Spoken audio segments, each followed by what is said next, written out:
सोनापुर एक सुंदर सा गांव था, जहां की सुबह आमतौर पर पक्षियों के चहचहाने से होती थी। उसी गांव के चौक पर माधव अपनी रेड़ी को जोर लगाकर धक्का दे रहा था, जिस पर केवल पत्ता गोभियों का ढेर लगा था। सूरज सिर पर था और माधव के चेहरे पर निराशा। गोभी ले लो, ताजी पत्ता गोभी ले लो। तभी एक काकी उसके पास आई और कहा, अरे माधव, कल भी तो गोभी ही लाया था। क्या तेरे खेत में इसके अलावा और कुछ नहीं उगता? घर में सब अब गोभी देखकर मुंह बनाने लगे हैं। क्या करूं काकी, खेत में फसल ही यही हुई है। बहुत सस्ती दे रहा हूँ, 2 किलो ले लो। नहीं रे बेटा, मुफ्त में भी देगा तो कोई नहीं खाएगा। कुछ नया लाए तो बता देना। सबको कुछ नया चाहिए, पर नया लाने के लिए पैसे कहाँ से आएंगे? अगर आज ये गोभी नहीं बिकी तो कल का चूल्हा भी नहीं जल पाएगा। माधव वहीं सड़क किनारे बैठ गया। तभी उसका पुराना दोस्त सोमू वहां से गुजरा। क्या हुआ माधव, आज फिर गोभी का ढेर घर ले जा रहा है? हाँ सोमू, कोई भी इसे खरीदने को तैयार नहीं है। सब इन पत्ता गोभी से पक गए हैं। समझ नहीं आता इन पत्ता गोभियों का क्या करूं। भाई, तूने शहर में कुछ समय उस दुकान पर काम किया था ना, जहां लोग इसी गोभी को बारीक काट कर कुछ सफेद पोटली जैसा बनाते थे। क्या नाम था उसका? मोमोस? हाँ सोमू, वो लोग पत्ता गोभी का ही इस्तेमाल करते थे। सोमू की बात माधव के दिमाग में घर कर गई थी। उस शाम माधव घर लौटा तो उसके मन में एक ही धुन सवार थी। उसने अपनी बची हुई सबसे अच्छी पत्ता गोभी उठाई और उसे बारीक काटना शुरू किया। अगर मैं इन गोभियों को फेंकने के बजाय इनका रूप बदल दूं तो शायद बात बन जाए। मैदा घर में थोड़ा पड़ा ही है। वो रसोई में मसालों के साथ कुछ प्रयोग करने लगा। खुशबू फैलने लगी तो उसका पड़ोसी करीम चाचा अंदर आए। माधव मियाँ, ये कैसी खुशबू आ रही है? आज क्या कोई दावत की तैयारी है? आइए चाचा, दावत तो नहीं पर एक कोशिश कर रहा हूँ। ये देखिए, मैंने इन गोभियों को मसालों के साथ पकाकर इस मैदे की लोई में भर दिया है। अरे, ये तो छोटी छोटी सफेद पोटलियां लग रही हैं। इन्हें तेल में तलोगे क्या? नहीं चाचा, इन्हें बस भाप में पकाऊंगा। ये बिना तेल का खाना होगा, जो गांव वालों के लिए बिल्कुल नया होगा। बिना तेल का? क्या लोग खाएंगे? यहाँ तो सबको तला भुना पसंद है। स्वाद अच्छा हुआ तो सब खाएंगे चाचा। बस दुआ कीजिए कि ये भाप में ठीक से पक जाए। कल सुबह गांव के चौराहे पर मैं इसी का ठेला लगाऊंगा। हिम्मत तो बड़ी है तेरी। चल, ये पक जाए तो एक मुझे भी चखाना। अगली सुबह सूरज की पहली किरण के साथ ही माधव गांव के चौराहे पर पहुंच गया था। उसने अपनी रेड़ी के एक तरफ कटी हुई पत्ता गोभी रखी थी और दूसरी तरफ पीतल के एक बड़े बर्तन से भाप निकल रही थी। गांव के लोग जो रोज माधव को गोभी बेचते देखते थे, आज रुक रुक कर उसे ताकने लगे। तभी गांव का हलवाई बनवारी उसके ठेले पर आया और कहने लगा, अरे माधव, आज तेरा ये पत्ता गोभी का ठेला बड़ा चमक रहा है। ये बड़े बर्तन में क्या उबाल रहा है भाई? सुबह सुबह चाय बना रहा है क्या? नहीं बनवारी भाई, ये चाय नहीं है, इसे मोमोस कहते हैं। शहर का बड़ा मशहूर नाश्ता है। आज पहली बार अपने गांव में लाया हूँ। मो क्या? नाम तो बड़ा अजीब है, पर खुशबू बड़ी सौंधी आ रही है। इसमें डाला क्या है? वही अपनी ताजी पत्ता गोभी है भाई, बस बनाने का अंदाज नया है। ये देखिए, साथ में ये लाल चटनी भी है। तभी गांव का एक बुजुर्ग उसके पास आया और उसने कहा, बेटा, ये दिखने में तो बड़ा कोमल लग रहा है। क्या ये बुजुर्गों के खाने लायक है? मेरे दांत अब सख्त चीजें नहीं चबा पाते। बाबा, ये तो मुंह में जाते ही घुल जाएगा। ये भाप में पका है, बिल्कुल रूई जैसा नरम। आप बस एक बार जरा सा चक्कर देखिए।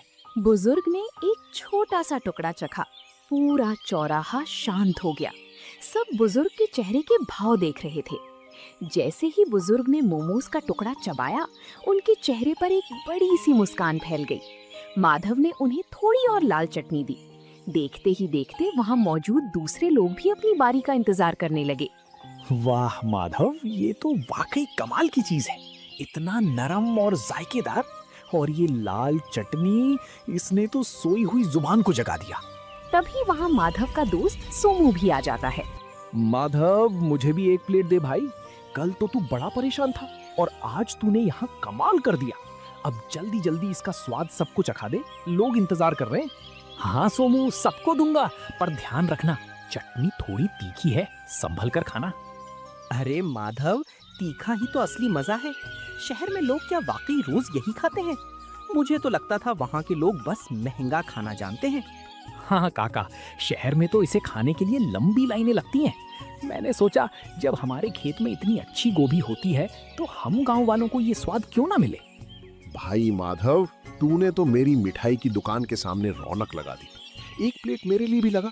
देखूं तो सही इस पत्ता गोभी के नए अवतार में ऐसा क्या जादू है। दोपहर होते होते माधव की सारी पत्ता गोभी खत्म हो गई थी, लेकिन सब्जी के रूप में नहीं बल्कि मोमोज के रूप में। माधव ने आज पहली बार अपने हाथ में इतने पैसे देखे थे। उसकी आंखों में खुशी के आंसू थे और मन में एक नया हौसला। उसे समझ आ गया था कि मेहनत और नयापन कभी बेकार नहीं जाता। जिसके बाद अगले कुछ दिनों तक माधव का काम तेजी से चल पड़ा।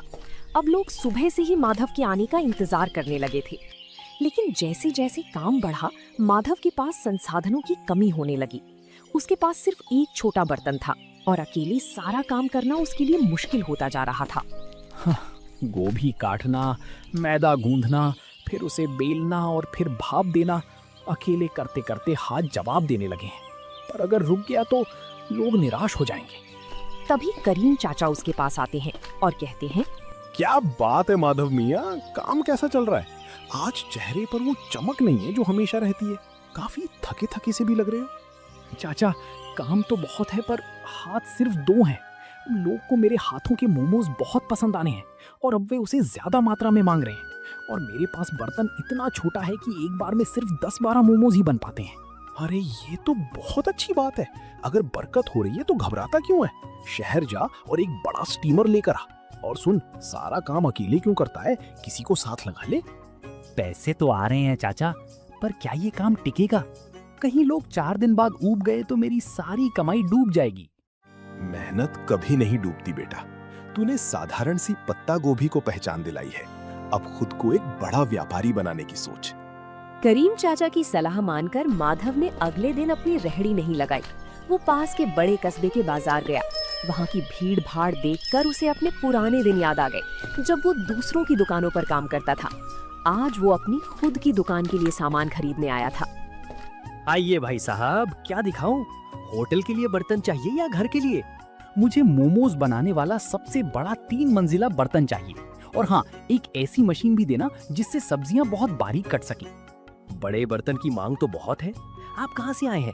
शहर में दुकान खोल रहे हैं क्या? नहीं साहब, गांव में मेरा छोटा सा मोमोज बेचने का काम है। वहाँ लोगों को उसका स्वाद बहुत पसंद आ रहा है। ये तो बड़ी अच्छी बात है। ये लीजिए, ये स्टील का सबसे बढ़िया बर्तन है। इसमें एक साथ 50 मोमोज आराम से बन जाएंगे। और ये रही आपकी नई मशीन, इससे आपकी मेहनत आधी हो जाएगी। शुक्रिया। अब गांव लौटकर मुझे सिर्फ खाना नहीं बनाना बल्कि अपने काम को और बेहतर बनाना है। कल से गांव वालों को मोमोज खाने के लिए इंतजार नहीं करना पड़ेगा। माधव जब नए बर्तनों के साथ गांव लौटा तो शाम हो चुकी थी। रास्ते में उसने ढेर सारी पत्ता गोभी खरीदी। उसे पता था कि अब उसका संघर्ष एक नए मुकाम पर पहुंच चुका है। उसने रात भर जागकर नए बर्तनों को साफ किया और अगले दिन की तैयारी की। अगली सुबह जब माधव चौराहे पर पहुंचा तो उसकी रेहड़ी का नजारा बदला हुआ था। 3 मंजिलों वाला ऊंचा स्टील का स्टीमर सूरज की रोशनी में चमक रहा था। गांव वाले ये नया अजूबा देखने के लिए जमा हो गए। माधव के चेहरे पर एक नई चमक थी, क्योंकि अब उसे ग्राहकों को इंतजार नहीं कराना पड़ता था। वाह भाई माधव, ये क्या रॉकेट ले आया आज? ये तो बड़ा आलीशान लग रहा है। रॉकेट नहीं है सोमू भाई, ये 3 मंजिला स्टीमर है। अब एक साथ कई लोग मोमोज खा पाएंगे। कल तक तुम लोग शिकायत करते थे ना कि देर लगती है, लेकिन अब इसकी मदद से नहीं लगेगी। अरे भाई, बर्तन तो बड़ा कर लिया, पर क्या स्वाद वही रहेगा? अक्सर काम बढ़ने पर लोग जायका भूल जाते हैं। भनवारी भाई, जायका तो मेरी मेहनत में है, बर्तन में नहीं। आप बस देखते जाइए। आज मैंने चटनी में एक खास चीज और मिलाई है, खेत का ताजा पुदीना। माधव, सुना है तूने कस्बे से कोई मशीन भी मंगवाई है? क्या अब मशीन से खाना बनाएगा? नहीं काका, मशीन सिर्फ सब्जियां बारीक काटने के लिए है। मेहनत तो अभी भी इन हाथों की ही रहेगी। मशीन से बस मेरा समय बचेगा ताकि मैं आप सबको गर्मा गर्म खाना खिला सकूं। उस दिन माधव की रेहड़ी पर इतनी भीड़ थी कि गांव का मुख्य रास्ता जाम होने लगा। माधव बड़ी फुर्ती से हाथ चला रहा था। वो पत्ता गोभी की फिलिंग भरता, उन्हें आकार देता और स्टीमर में सजाता। कुछ ही मिनटों में भाप के साथ मोमोज तैयार हो जाते। तभी गांव के पटवारी जी अपनी गाड़ी से वहां रुके। माधव, ये क्या शोर मचा रखा है तुमने? पूरा गांव यहीं जमा हो गया है क्या? प्रणाम पटवारी जी, कुछ नया शुरू किया है। ये पत्ता गोभी के मोमोज हैं। आप भी जरा चक्कर देखिए, फिर बताइएगा कि गांव में ये कैसा लग रहा है। पटवारी जी ने जैसे ही एक निवाला खाया तो उन्होंने कहा, वाकई मैंने शहर में कई जगह के मोमोज खाए हैं, पर तुम्हारी ये पत्ता गोभी की फिलिंग और ये देसी पुदीने वाली चटनी, इसका कोई जवाब नहीं। तुमने तो कमाल कर दिया। शुक्रिया साहब, बस सोच रहा था कि अपनी गोभी को फेंकने से अच्छा है उसे इस तरह लोगों तक पहुंचाया जाए। माधव, अगले हफ्ते तहसील के कुछ बड़े अधिकारी गांव आ रहे हैं। क्या तुम उनके लिए भी ऐसा कुछ इंतजाम कर सकते हो? मैं चाहता हूँ वो देखें कि हमारे गांव के युवक कितने मेहनती हैं। ये तो मेरे लिए सौभाग्य की बात होगी साहब। मैं उनके लिए सबसे बेहतरीन मोमोज तैयार रखूंगा। माधव के लिए ये सिर्फ एक ऑर्डर नहीं था, बल्कि उसके हुनर को मिलने वाली सरकारी पहचान की शुरुआत थी। उस रात माधव ने चैन की नींद ली, क्योंकि अब वो सिर्फ एक गरीब सब्जी वाला नहीं, बल्कि गांव का मोमोज मैन बन चुका था। पटवारी जी का वादा माधव के लिए एक बहुत बड़ी चुनौती और अवसर दोनों था। तहसील के अधिकारियों का आना कोई छोटी बात नहीं थी। माधव ने तय किया कि वो इस मौके को हाथ से जाने नहीं देगा। उसने अपनी छोटी से रसोई घर को साफ किया और अपनी रेहड़ी को अच्छे से सजाया। माधव बेटा, कल का दिन बहुत बड़ा है। सुना है शहर से बड़े साहब लोग आ रहे हैं। क्या तूने सारी तैयारी कर ली? हाँ चाचा, मैंने आज सुबह ही खेत से सबसे ताजी और कोमल पत्ता गोभी तोड़ी है। मैं नहीं चाहता कि स्वाद में जरा भी कमी रहे, बस थोड़ा डर लग रहा है। डर कैसा? तूने तो पूरे गांव का दिल जीत लिया है। वो तो फिर भी बाहर के लोग हैं। बस अपनी सादगी और सफाई का ध्यान रखना। सोमू, तू कल मेरी मदद करेगा? मुझे प्लेटें लगाने और पानी पिलाने के लिए किसी भरोसेमंद इंसान की जरूरत होगी। तू चिंता क्यों करता है भाई? मैं सुबह ही पहुंच जाऊंगा। हम दिखा देंगे कि हमारे गांव का स्वाद किसी बड़े शहर के होटल से कम नहीं है। दोपहर का समय था। तहसील के अधिकारी अपनी गाड़ियों से गांव की चौपाल पर पहुंचे। पटवारी जी ने गर्व के साथ माधव की रेहड़ी की ओर इशारा किया। माधव के चेहरे पर एक विनम्र मुस्कान थी। उसने बड़ी ही सफाई से अधिकारियों के सामने गर्मा गर्म मोमोज परोसे। पटवारी जी, मैंने सुना था कि यहाँ का कोई युवक बहुत अच्छा काम कर रहा है।